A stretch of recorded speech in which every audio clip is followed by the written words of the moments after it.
Bonsoir tout le monde. On apprenait en début de soirée qu'Air Canada va aider les Canadiens qui sont à l'étranger à rentrer au pays. Un premier avion reviendra du Maroc samedi avec 450 Canadiens à son bord. La pandémie de coronavirus continue de progresser. Cela dit, au pays, on dénombre maintenant plus de 1000 cas d'un océan à l'autre. Et première depuis la création de l'Auto-Québec en 1969, la Société d'État suspend ses activités.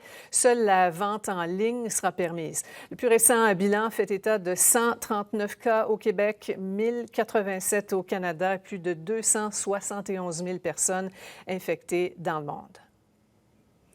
Maintenant, d'abord, on se rend à Québec. Julie, une femme atteinte de la COVID-19 qui se promenait librement là-bas a été interceptée par les policiers.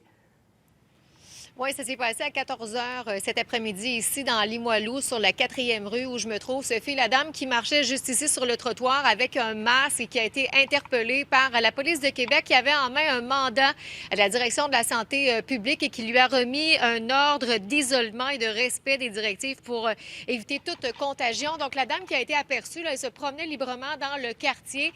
On ne sait pas si elle est entrée en contact avec d'autres personnes, mais manifestement, elle était atteinte par la COVID-19 et aurait pu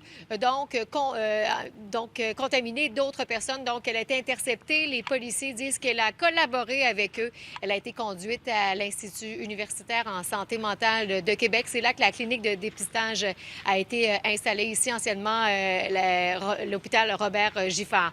Alors, on va écouter tout de suite la porte-parole de la police de Québec. D'exécution.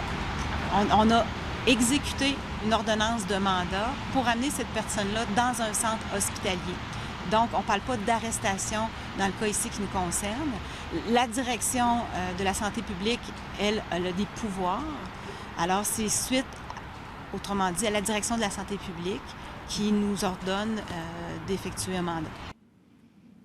S'il y a eu contamination avec d'autres personnes et que c'est prouvé, Sophie, donc un avocat nous disait ce soir qu'elle pourrait faire face à des accusations criminelles. Il y a des antécédents en la matière et la police de Québec dit que c'est la première fois depuis le début de la crise qu'elle intervient de cette façon ici à Québec. Merci beaucoup, Julie.